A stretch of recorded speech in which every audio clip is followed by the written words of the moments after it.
What's up guys, Braden here with SuperATV, and today I'm going to be showing you how to install SuperATV's replacement fuel pump on this Polaris Ranger XP900. So let's get right to it.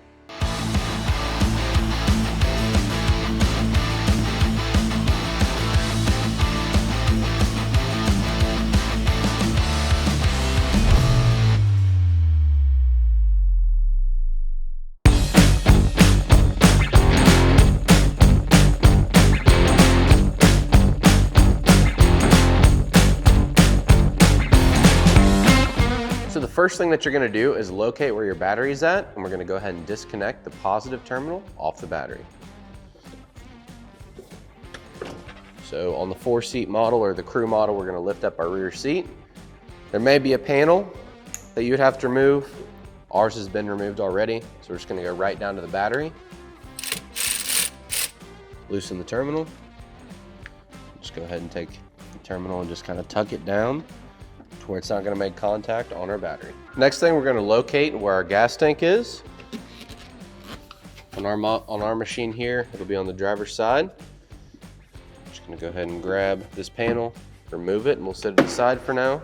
Then once you locate your gas tank, what I like to do is take an air blower and blow all the mud and dirt and debris off the top of the tank and off the top of the fuel pump.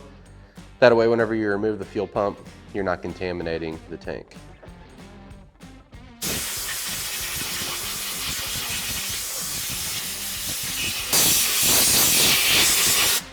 Then we're going to go ahead and remove the gas cap, and just in case there's any pressure in the tank, we want to make sure that we relieve all of that before we remove our fuel pump.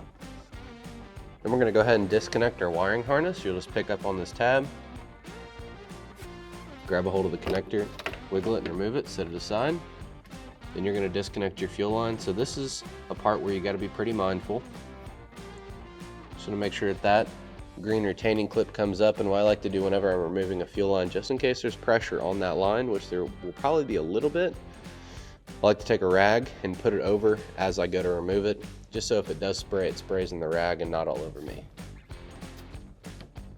There was a little bit of pressure there, not a ton, but I'm just going to take that rag with my fuel line and just kind of sit that in there. That way we don't have a bunch of unwanted fuel all over everything. Now it's going to be time to remove the retaining ring from the fuel pump.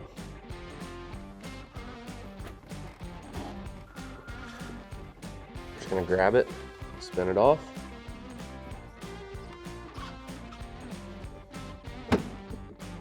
Once you have your retaining ring loosened up, you want to come through and remove the T40s that are securing the middle panel here with the ECU and the fuse block.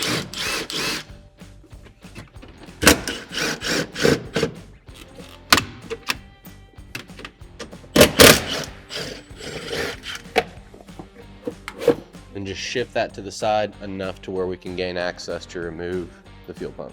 Now we'll just grab a hold of our retaining ring, remove it. Make sure that you don't drop this down in the tank, your gasket. Then grab your pump. You'll have to rotate it. And I like to kind of let it sit here and drain for just a second.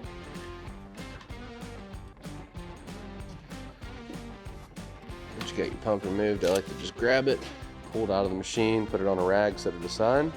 Now we're going to grab our float and install it to our pump. It's going to go on just like so. It just snaps right in this groove and it should sit like this. So we'll make sure that's in there firmly. And now's a good time, since you have your fuel pump out of your gas tank, if you have an older machine, there's probably going to be quite a bit of dirt and debris and everything else just from dirty fuel, old fuel down inside the tank. So what you're going to do is go in there with a pump, suck all that old fuel out, clean the tank up really good, and then you would obviously add more fuel after we've installed the new pump. So just something to keep in mind if you have a newer machine, maybe not something to worry about, but now's a great time to get in there and clean out the tank. Now we're going to grab a rubber ring here. We're going to slide it onto our pump. So we'll go up just like so, all the way up, and it's just going to ride just like this. And then we're going to take the pump and install it into the tank. So now we're just going to take our pump. If you're installing the pump, you want to make sure you put your float in first and slide your hat. All right, so now what you're going to want to do once you get the pump in, you're just going to want to push down on it Make sure that your rubber ring is all the way up to the pump. And we're going to take our retaining ring here, slide it over, start tightening. You may have to adjust this around so that your plug and everything goes on right. Once we have it sitting correctly, just spin this down tight.